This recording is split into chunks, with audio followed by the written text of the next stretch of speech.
মোৰ নাম হৰ্ষিতা। মই য'ত বিয়া হৈছিলোঁ সেই ঘৰত মোৰ স্বামী আৰু শহুৰৰ বাহিৰে আন কোনোৱেই নাছিল। মোৰ ঘৰলৈ এই সম্পৰ্ক অহাত মোৰ মা দেউতা বহুত সুখী হৈছিল, কাৰণ আজিকালি কোনে নিবিচাৰে তেওঁলোকৰ ছোৱালীজনী কম সদস্য থকা পৰিয়াল এটাত বিয়া দিয়াটো। কিন্তু দুখৰ কথাটো হ'ল মোৰ বিয়াখন গাঁৱত হৈছিল। মই চহৰত ডাঙৰ দীঘল হোৱা এজনী শিক্ষিত ছোৱালী আছিলোঁ আৰু চহৰতে বিয়া পাতিবলৈ মন আছিল ধনী পৰিয়ালৰ ল'ৰা এজনৰ লগত। শুনিছিলোঁ যে এই ল'ৰাটোৱে ভাল চাকৰি এটা কৰে। মা দেউতাই মোক কৈছিল যে ল'ৰাটোৱে চহৰত কাম কৰে যদিও ঘৰতে থাকে। ৰাতিপুৱা গাড়ীৰে চহৰ চাকৰিলৈ ওলাই যায় আৰু ৰাতি অফিচৰ পৰা ঘৰলৈ বুলি উভতি আহে। ইয়াৰ অৰ্থ এইটোৱে আছিল যে সেই ল'ৰাটোৰ লগত বিয়া হ'লে মোৰ বাবে বহুত সহজ হ'ব। যেতিয়াই মন যায় মা দেউতাই ঘৰলৈ আহিব পাৰিম আৰু মই মোৰ মা দেউতাৰ পৰা বহুত দূৰৈত থাকিব নালাগে। ল'ৰাটো দেখাত বৰ স্মাৰ্ট আৰু শিক্ষিত যেন লাগিছিল আৰু পৰিয়ালৰ সদস্যও তেওঁলোকৰ অতি কম আছিল। যিজন ল'ৰাৰ লগত মই বিয়া হ'বলৈ ওলাইছিলোঁ সেইজনেই আছিল পৰিয়ালটোৰ একমাত্ৰ ল'ৰা। বহু বছৰ আগতেই মাকৰ মৃত্যু হৈছিল। বহু বছৰ ধৰি তেওঁলোকৰ এজনী স্থায়ী বন্ধ কৰা মহিলা ৰাখিছিল বুলি শুনিছিল। 6 মাহমান আগতে তাই চাকৰি ত্যাগ কৰিছিল আৰু তেতিয়াৰ পৰা দুয়োৰে ঘৰত কামৰ সমস্যা হ'বলৈ ধৰিলে। শহুৰ দেউতা যে আৰম্ভণিৰ পৰা অন্ধ আছিল এনে নহয়। প্ৰায় 2 বছৰ আগতে তেওঁৰ চকুত কেটেৰেক্ট পৰাৰ বাবে দৃষ্টিশক্তি হেৰুৱাই পেলায়। এতিয়া এই সম্পৰ্কটো মোৰ বাবে বহুত ভাল আছিল। নাকচ কৰাৰ কোনো কাৰণেই নাছিল। আমাৰ বিয়াখন অতি সহজভাৱে হৈ পৰিল। বিয়া হৈ স্বামীৰ লগত শহুৰৰ ঘৰলৈ আহিলোঁ। বিয়াৰ প্ৰথম দিনাই গাঁৱৰ সকলো মহিলাই মোক বৰ ভালকৈ আদৰি লৈছিল। সকলোৱে মোক বিচনাত বহিবলৈ দি উপহাৰ দিবলৈ ধৰিছিল। মোৰ শহুৰৰ গাঁৱৰ আচাৰ ব্যৱহাৰ আৰু ৰীতি নীতিবোৰো মোৰ বৰ ভাল লাগিছিল। ইয়ালৈ অহাৰ পিছত শহুৰ দেউতাৰ আশীৰ্বাদো ল'লোঁ। মোৰ শহুৰ দেউতা এজন বৰ ভাল মানুহ আছিল। মই যেতিয়া ঘৰৰ কাম কৰি থাকোঁ আৰু মোৰ এনে লাগিছিল যেন তেওঁ মোৰ ফালে চাই থাকে। কিন্তু তেতিয়া মই উপলব্ধি কৰোঁ যে তেওঁনো মোক কেনেকৈ চাব পাৰিব, কাৰণ তেওঁৰতো দৃষ্টিশক্তিয়েই নাই। কেতিয়াবা কথাটো বৰ আচহুৱা যেন লাগিছিল। কিয় তেওঁ মোৰ ফালে স্থিৰ দৃষ্টিৰে চাই আছে। কিন্তু প্ৰতিবাৰে পাহৰি গৈছিলোঁ যে মোৰ শহুৰ দেউতা এজন বৃদ্ধ আৰু অন্ধ লোক। চকুৰে তেওঁ একো দেখা নাপায়। প্ৰতিদিনে গাঁৱৰ মহিলাসকল আমাৰ ঘৰলৈ আহি মোৰ লগত অলপ সময় কথা পাতিছিল। শহুৰ দেউতাই কৈছিল যে আমাৰ গাঁৱৰ মানুহবোৰ অতি মৰমীয়াল। আমাৰ গাঁৱলৈ যেতিয়াই নতুন কইনা আহে তেতিয়াই ইয়াৰ মহিলাসকলে কথা বতৰা পাতিবলৈ আহে। মোৰ স্বামীয়ে মোক বিয়াৰ নিশাটোৱেই বুজাই দিছিল যে তুমি মোৰ দেউতাৰ বহুত যত্ন ল'ব লাগিব। আমাৰ ঘৰত বহুত দিন ধৰি এগৰাকী বাই আছিল আৰু তাই মোৰ দেউতাৰ বহুত যত্ন লৈছিল, কাৰণ মই আগতে ৰাতিপুৱাই কামলৈ ওলাই গৈছিলোঁ। দেউতাৰ চকুৰ দৃষ্টিশক্তি হেৰুৱাৰ পৰাই ঘৰতে থাকিবলৈ ধৰিলে। বাইজনীয়ে কাম এৰি যোৱাৰ পৰা আমাৰ বহুত অসুবিধা হৈছিল। ওচৰৰ পেহীয়ে আহি খাদ্য ৰান্ধি দিছিল আমাক। কিন্তু আমি কেনেকৈ কাৰোবাৰ ইমানকৈ সহায় লৈ থাকিব পাৰিম? আমাৰ বিয়াৰ প্ৰথম নিশা মোৰ স্বামীয়ে মোক বহুত প্ৰশংসা কৰিছিল। মোৰ স্বামীৰ প্ৰশংসা শুনি মই তেওঁক আশ্বাস দিছিলোঁ যে মই সদায় তোমাৰ দেউতাৰ সেৱা কৰি যাম। মই তেওঁক একো অভিযোগ কৰাৰ সুবিধা নিদিওঁ। ৰাতিপুৱা সোনকালে উঠি প্ৰথমে শহুৰ দেউতাৰ বাবে ব্ৰেকফাষ্ট প্ৰস্তুত কৰিছিলোঁ। প্ৰথম কেইদিনমান মোৰ স্বামীয়ে বজাৰৰ পৰা ব্ৰেকফাষ্ট লৈ আহিছিল। তেওঁ ক'লে যে এতিয়া তুমি নতুন কইনা, কেইদিনমান ঘৰতে জিৰণি লোৱা, তাৰপিছত ঘৰৰ সকলো কাম চম্ভালি ল'বা। কিন্তু মই ক'লোঁ যে মই সদায় জিৰণি লোৱা টাইপৰ নহয়। মই এতিয়া নিজৰ দায়িত্ববিলাক পালন কৰি এই ঘৰখন চলাই যাব বিচাৰোঁ। মই এই ঘৰখন চম্ভালিব লাগিব। মোৰ কথা শুনি শহুৰ দেউতা আৰু স্বামী বৰ সুখী হ'ল। তেওঁ ক'লে যে আমি আমাৰ ঘৰৰ বাবে এনেকুৱা এজনী ছোৱালীয়ে বিচাৰি আছিলোঁ। মোৰ কথা শুনি মোৰ স্বামীয়ে কৈছিল যে তুমি কেৱল ধুনীয়াই নহয়, তুমি বুদ্ধিমানো। ব্ৰেকফাষ্ট টেবুলত ব্ৰেকফাষ্টখিনি থৈ তেওঁলোকক খাবলৈ মাতি দিলোঁ। মোৰ স্বামীয়ে হাতেৰে দেউতাকক ব্ৰেকফাষ্ট খুৱাই দিলে আৰু লাহে লাহে মোক চাই হাঁহি মাৰি আছিল। মোৰ স্বামী ঘৰলৈ আহিলে দেউতাকক সকলো বস্তু নিজৰ হাতেৰে খুৱাই দিছিল। দেউতাকক ব্ৰেকফাষ্ট কৰা সময়তে ক'লে যে ইয়াৰ পাছত তুমি মোৰ এই দায়িত্ব পালন কৰিব লাগিব। মই সুখী হৈ স্বামীক ক'লোঁ, ঘৰৰ সকলো দায়িত্ব মই নিজেই চম্ভালি ল'ম। মোৰ শহুৰ দেউতাই তেতিয়াও মোৰ সন্মুখত বহি মোৰ ফালে চাই আছিল। মোৰ শহুৰৰ ব্ৰেকফাষ্ট শেষ হোৱাৰ লগে লগে মোৰ স্বামী মোৰ ওচৰলৈ আহিল। মোৰ কাষত থকা চকীখনতে আহি বহিলহি তেওঁ। মোৰ মাথাত তেওঁ হাত ফুৰাই আছিল। মোৰ ভয় হৈছিল যে শহুৰ দেউতাই হয়তো আমাক দেখা পাইছে। কিন্তু মোৰ স্বামীয়ে ইংগিত দিলে যে তেওঁৰ দৃষ্টিশক্তি ইতিমধ্যে হেৰাই গৈছে, গতিকে তেওঁ আমাক দেখা নাপায়। মোৰ স্বামীয়ে মোক বহুত ভাল পাইছিল। স্বামী যোৱাৰ পিছত ঘৰৰ কাম কৰি থাকোঁতে দুপট্টাখন আঁতৰাই থওঁ। ঘৰত মই যিকোনো অৱস্থাতে থাকি কাম কৰিছিলোঁ আৰু এনেধৰণে শহুৰ দেউতাৰ আগতো ঘূৰি ফুৰিছিলোঁ। মোৰ শহুৰ দেউতাৰ আচাৰ ব্যৱহাৰ বহুত ভাল আছিল। কেতিয়াবা মই অনুভৱ কৰোঁ যে ইমান এজন ভাল মানুহে কেনেকৈ তেওঁৰ চকুৰ দৃষ্টিশক্তি হেৰুৱাব পাৰে, যে নিজৰ একমাত্ৰ ল'ৰাটোৰ ঘৈণীয়েককো দেখা নাপায় তেওঁ। মোৰ শহুৰ দেউতাৰ মুখত সদায় হাঁহি বিৰিঙি আছিল। মোৰ স্বামীয়ে মোক কৈছিল যে মোৰ দেউতা এজন অতি সৎ মানুহ। গাঁৱৰ কোনেও তেওঁৰ বিষয়ে বেয়া কথা নকয়। তেওঁ সদায় মানুহক সহায় কৰি ভাল পায়। সকলোৱে মোৰ দেউতাক বহুত সন্মান কৰে। মই মোৰ স্বামীক সুধিলোঁ যে তুমি তোমাৰ দেউতাৰ চিকিৎসা কৰা নাছিলা নেকি? মোৰ স্বামীয়ে কৈছিল যে সেই দিনবোৰত মোৰ চহৰত এখন অতি গুৰুত্বপূৰ্ণ মিটিং হৈছিল। সেইবাবে মই তাত কেইসপ্তাহমান থাকিবলগীয়া হ'ল। আৰু দেউতাই বিচৰা নাছিল যে তেওঁৰ সমস্যাটো কৈ মোক অসুবিধা দিবলৈ। তেওঁ মোক তেওঁৰ সমস্যাৰ বিষয়ে একোৱেই কোৱা নাছিল। আৰু সেইবাবে লাহে লাহে তেওঁৰ চকুৰ পৰা দৃষ্টিশক্তি হেৰাই গ'ল। বহুদিনৰ মূৰত ঘৰলৈ যেতিয়া আহোঁ তেতিয়া এই কথাটো জানিবলৈ পাৰোঁ। যদি তেওঁ মোক সময়মতে ক'লেহেঁতেন, তেনেহ'লে মই তেওঁক চহৰলৈ লৈ গৈ চিকিৎসা কৰিলোহেঁতেন আৰু হয়তো তেওঁ তেনেকৈ সুস্থ হৈ উঠিলেহেঁতেন। কিন্তু নিজৰ চিকিৎসা নকৰিবলৈ তেওঁ অটল আছিল। পিছত বহুবাৰ দেউতাক কৈছিলোঁ যে মই ডাক্তৰৰ ওচৰলৈ তোমাক লৈ যাম। মই তেওঁক বাৰে বাৰে কৈছিলোঁ যে ডক্তৰৰ ওচৰলৈ যদি যাওঁ তেনেহ'লে নিশ্চয় আপোনাৰ দৃষ্টিশক্তি ঘূৰি আহিব। কিন্তু দেউতাই প্ৰতিবাৰেই নাকচ কৰি গৈছিল যে মোৰ বয়স হৈছে, মই জীৱনটো জীয়াই থাকি যথেষ্ট দেখিছোঁ, তোমাৰ বিয়াখন পাতি দিব পাৰিলেই মই শান্তি পাম। শহুৰ দেউতাক মোৰ পিতৃ বুলি মই গণ্য কৰিছিলোঁ। আৰু শহুৰ দেউতাৰ পুৰণি ফটোবিলাকো দেখিছিলোঁ য'ত তেওঁৰ চকুৰ দৃষ্টিশক্তি আছিল। আৰু মোৰ শাহুমাও তেতিয়া জীয়াই আছিল। ডেকাকালত তেওঁ দেখাত বহুত ভাল আছিল আৰু শাহুমাও বহুত ধুনীয়া আছিল। এদিন শহুৰ দেউতাই ক'লে যে চোৱা বোৱাৰী, মোৰ ভাগ্যত কি লিখা আছে মই নাজানো, যে মই মোৰ বোৱাৰীক চকুৰেও দেখা নাপাওঁ আৰু এষাৰো আশীৰ্বাদো দিব নোৱাৰোঁ। মই ক'লোঁ দেউতা কোনো সমস্যা নাই, দেউতা মোক এইদৰে আশীৰ্বাদ দিব পাৰিব। বিয়াৰ কেইদিনমান এনেধৰণে পাৰ হৈ গ'ল। মোৰ জ্ঞান হেৰুৱাই পেলালোঁ যেতিয়া মোৰ স্বামীয়ে কেইদিনমান চহৰত থাকিব লগা হ'ল। মই তেওঁক মোৰ মা দেউতাৰ ঘৰত এৰি যাবলৈ কৈছিলোঁ। কিন্তু মোৰ স্বামীয়ে কৈছিল যে মই তোমাক এনেকৈ তোমাৰ মা দেউতাৰ ঘৰত এৰি দিব নোৱাৰোঁ, কাৰণ ইয়াত দেউতা আছে, নহ'লে তেওঁক কোনে শুশ্ৰূষা কৰিব। মোৰ স্বামীয়ে মোক কৈছিল যে মোৰ পিছত তুমি মোৰ দেউতাক বহুত যত্ন ল'ব লাগিব। তুমি নিজৰ হাতেৰে খুৱাই দিবা আৰু কাপোৰ সলনি কৰি দিবা। খাদ্য খুৱাই দিয়াটো ঠিকেই আছে, কিন্তু কাপোৰ? মোৰ স্বামীৰ পৰা এই কথা শুনাৰ পিছত মোৰ মনটো বহুত বেয়া লাগি গ'ল। মই স্বামীক ক'লোঁ যে মই কেনেকৈ দেউতাৰ কাপোৰ সলনি কৰিব পাৰিম। মোৰ স্বামীয়ে খং কৰি ক'লে যে তুমি জানাই দেখোন, দেউতাই চকুৰে দেখা নাপায়।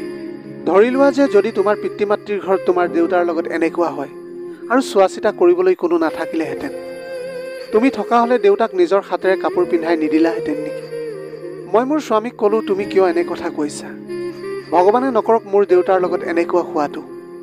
মোৰ স্বামীয়ে ক'বলৈ ধৰিলে যে সেইবাবে মই তোমাক মোৰ দেউতাৰ সকলো কাম কৰিবলৈ কৈছোঁ। মই বিচলিত হৈছিলোঁ আৰু এই সকলোবিলাক কাম কৰিবলৈ এতিয়া মই বাধ্য হৈ পৰিছিলোঁ। স্বামী যোৱাৰ পিছত শহুৰ দেউতাই মোক বোৱাৰী বুলি মাতি আছিল। দৌৰি গৈ শহুৰৰ কোঠালৈ গৈ দেখিলোঁ যে শহুৰ দেউতাই ধুতি আৰু গেঞ্জি পিন্ধি থিয় হৈ আছে।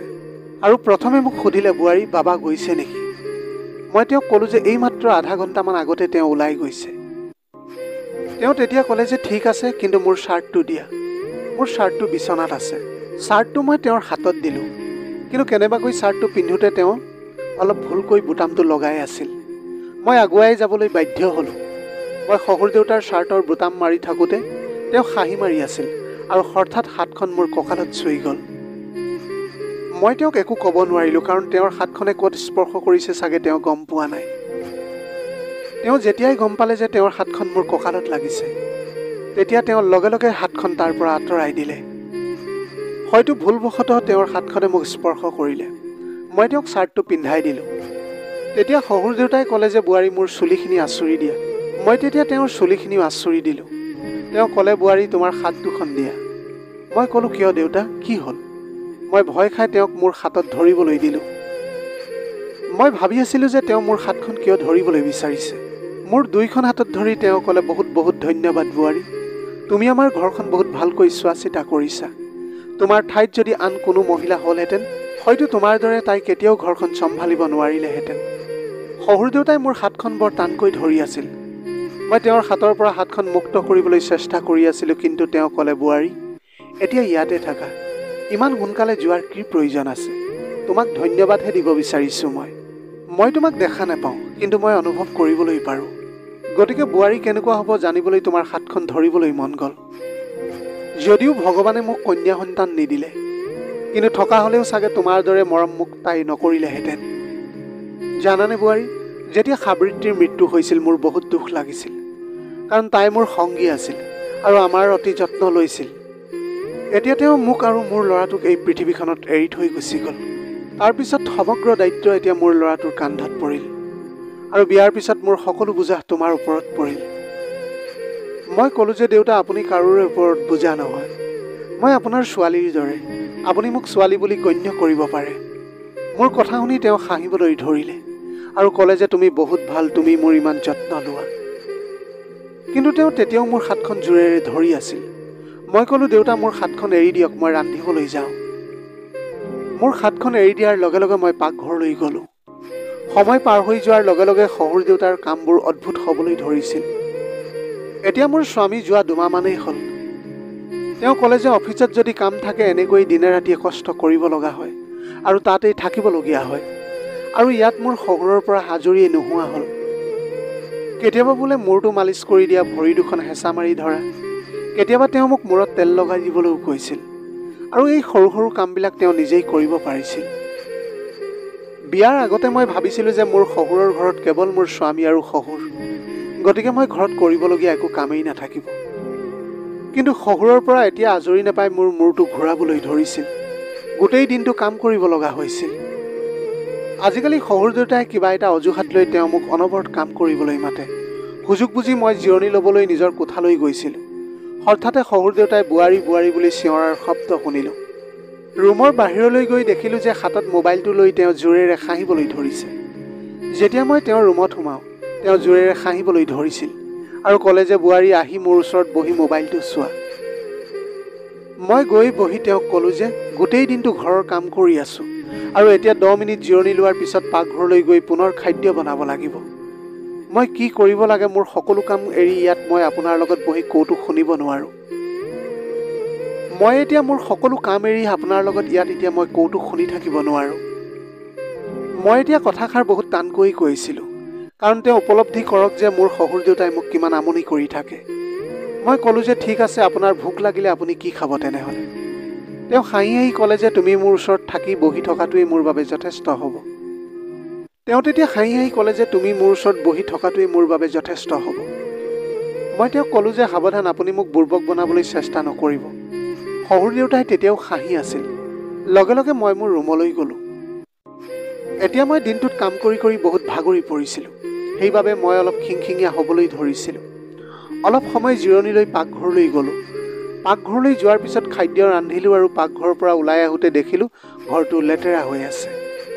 সেই সময়ত মোৰ শহুৰ দেউতাই চকী এখনত বহি নিজৰ কোঠাত বহি আছিল। মই লাহেকৈ কোঠাটোত ঝাৰু দি আছিলোঁ। পিছ মুহূৰ্তত মই ঘূৰি দেখিলোঁ যে শহুৰ দেউতা মোৰ পিছফালে থিয় হৈ আছে। তেতিয়া মই লগে লগে আচৰিত হৈ পৰিলোঁ।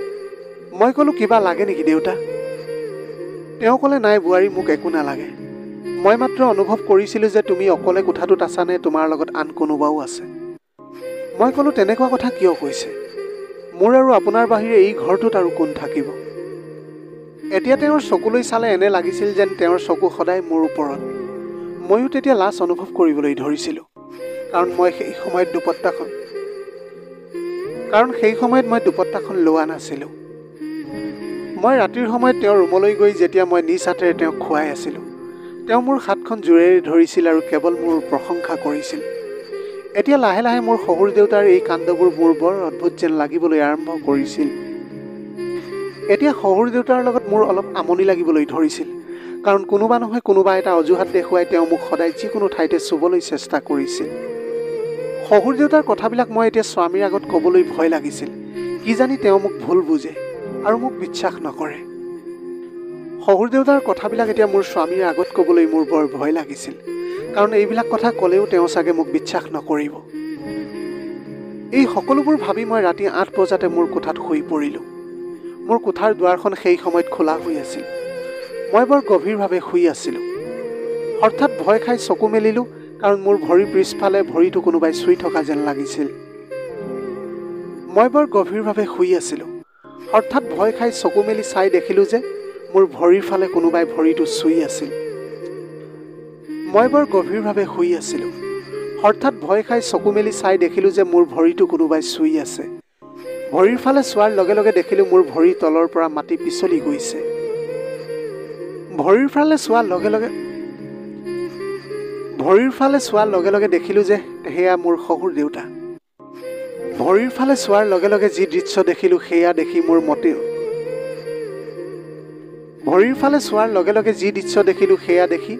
মোৰ ভৰিৰ তলৰ মাটি যেন নোহোৱা হৈ পৰিছিল। ভৰিৰ ফালে চোৱাৰ লগে লগে দেখিলোঁ যে মোৰ শহুৰ দেউতাই মোৰ ভৰিটো চুই আছে। ভৰিৰ ফালে চোৱাৰ লগে লগে দেখিলোঁ মোৰ ভৰিৰ তলৰ পৰা মাটি পিছলি যোৱা যেন লাগিছিল। তেওঁ আন কোনোৱেই নহয়, তেওঁ হৈছে মোৰ শহুৰ দেউতা। খৰধৰকৈ দুপট্টাখন ডিঙিত থৈ শহুৰক সুধিলোঁ, আপোনাৰ কিবা কাম আছিল নেকি? শহুৰ দেউতাই খৰধৰকৈ মোৰ হাতত ধৰি ক'লে, মই অন্ধ নহয়। এই কথা শুনি মই আৰু আচৰিত হৈ পৰিছিলোঁ যে তেওঁ এয়া কি কথা কৈছে। কিন্তু তেওঁৰ মুখত দুষ্ট হাঁহিটো দেখাৰ পিছত আৰু মোৰ ভয় অনুভৱ হ'বলৈ ধৰিলে। শহুৰ দেউতাই ক'লে, সঁচাকৈয়ে কৈছোঁ। মোৰ শহুৰ দেউতাই খৰধৰকৈ আহি মোক জোৰেৰে সাবটি ধৰিলে আৰু মই নিজকে মুক্ত কৰিবলৈ বহুত চেষ্টা কৰি আছিলোঁ, কিন্তু সেয়া মোৰ কোনো কামত নাহিল। তেওঁ মোৰ মুখখনত সোপা দি ধৰিলে আৰু তাৰপিছত এনেকুৱা কিবা এটা হ'ল যিটো মোৰ লগত হ'ব নালাগিছিল। মোৰ শহুৰ দেউতাৰ পৰা এই কথাটো কেতিয়াও মই আশা কৰা নাছিলোঁ। তেওঁ সকলোকে অন্ধ বুলি মিছা মাতি আছিল আৰু মোৰ ওপৰত এই সুযোগ লৈ মোৰ সন্মান তেওঁ নষ্ট কৰি পেলাইছিল। মই তেওঁক ক'লোঁ যে মই আপোনাৰ সকলো সত্য মোৰ স্বামীৰ আগত খুলি ক'ম। শহুৰ দেউতাই ক'বলৈ ধৰিলে যে কেনেকৈ ক'বা, মোৰ ল'ৰাটোৱে কেতিয়াও এইখিনি কথা বিশ্বাসী নকৰিব, কাৰণ তেওঁ জানে যে মই সম্পূৰ্ণৰূপে অন্ধ। সি তোমাৰ কোনো কথাই বিশ্বাস নকৰে, কিন্তু তুমি যদি তাৰ পিতৃক যিকোনো ধৰণৰ অভিযোগ দিবলৈ চেষ্টা কৰা তেন্তে তোমাক তেওঁ এই ঘৰৰ পৰা উলিয়াই দিব। শহুৰ দেউতাৰ কথা শুনি মই বৰ ভয় খাইছিলোঁ যে তেওঁ একেবাৰে ঠিকেই কৈছে। মোৰ স্বামীয়ে মোক কেতিয়াও বিশ্বাস নকৰে, কিন্তু মোৰ শহুৰ দেউতাই যি কৰিলে সেয়া মোৰ বাবে অতি বিপদজনক বুলি প্ৰমাণিত হ'ল। মই এতিয়া একেবাৰে অসহায় হৈ পৰিছিলোঁ আৰু মাটিত বহি মই জোৰেৰে কান্দিবলৈ ধৰিছিলোঁ। মোৰ শহুৰ দেউতাই ক'বলৈ ধৰিলে, প্ৰথম দিনাৰ পৰাই মোৰ চকু তোমাৰ ওপৰত আছিল, তুমি দেখিবলৈ বৰ ধুনীয়া আছিলা। মই তেওঁক কৈছিলোঁ, আপুনি এই সকলোবোৰ কিয় কৰিলে? তেওঁ ক'লে, মই মোৰ ল'ৰাটোক ডাঙৰ দীঘল কৰিবলৈ বহুত চেষ্টা কৰিছোঁ, কিন্তু সি চহৰলৈ যোৱাৰ পিছৰে পৰা মোৰ ওপৰত মনোযোগ দিয়া বন্ধ কৰি দিছে। তাৰপিছত মই এটা পৰিকল্পনা কৰিলোঁ। পুত্ৰৰ দৃষ্টি নিজৰ ফালে আকৰ্ষণ কৰিবলৈ মই মোৰ ল'ৰাক মিছা কথা ক'লোঁ আৰু সিও বিশ্বাস কৰি ল'লে। যেতিয়া সি বিয়া হৈ তোমাক ঘৰলৈ আনিছিল, মোৰ চকু তোমাৰ ওপৰত আছিল, কিন্তু সেয়াই হৈছিল অৱশেষত। এতিয়া মই এই সকলোবোৰ কথা মই অসহায় হৈ শুনি আছিলোঁ, কিন্তু হয়তো মোৰ ভাগ্যখন ভালে আছিল। মোৰ স্বামীয়ে দুৱাৰৰ ওচৰত থিয় হৈ এই সকলোবিলাক কথা শুনি আছিল। আচলতে ২৬ নৱেম্বৰত মোৰ জন্মদিন আছিল আৰু মোক তেওঁ ছাৰপ্ৰাইজ এটা দিব বিচাৰিছিল। ২৫ তাৰিখৰ নিশা চহৰৰ পৰা ওলাই ঘৰলৈ আহিছিল। দুৱাৰখন খোলা দেখি তেওঁ ভিতৰলৈ সোমাই আহিছিল আৰু আমাৰ এই সকলোবিলাক কথা তেওঁ শুনিছিল। এই দেখি মোৰ স্বামীয়ে দেউতাকক বেয়াকৈ মাৰপিট কৰিলে আৰু তেওঁৰ সৈতে সকলো সম্পৰ্ক শেষ কৰি পেলালে। মোক নিজৰ লগত তেওঁ এতিয়া চহৰলৈ লৈ গ'ল। দেউতাকৰ হৈ মোৰ ওচৰত তেওঁ ক্ষমা খুজিলে। এতিয়া মই মোৰ স্বামীৰ সৈতে চহৰতে বাস কৰোঁ। প্ৰিয় দৰ্শক, কেতিয়াবা সন্তানবিলাকৰ ভুল হয় আৰু কেতিয়াবা পিতৃ মাতৃয়েও এনে দুখ কৰে যি ক্ষমাৰ যোগ্য নহয়। আজিৰ ভিডিঅ'টি কেনেকুৱা লাগিলে জনাব। যদি ভাল লাগিল তেনেহ'লে লগৰ বন্ধু বান্ধৱীসকলৰ মাজত শ্বেয়াৰ কৰিবলৈ নাপাহৰিব। আপোনালোকৰ গোটেই জীৱনটো হাঁহিৰে উপচি পৰক। পাৰিলে দুখীয়াজনক অলপ সহায় কৰিবলৈ চেষ্টা কৰিব। আপোনালোকৰ অকণমান সঁহাৰিয়ে যদি কোনোবা এজন দুখীয়াৰ জীৱনটো সলনি কৰিব পাৰে, তাতকৈ পুণ্যৰ কাম আৰু এই পৃথিৱীত একোৱেই হ'ব নোৱাৰে। Have a nice day.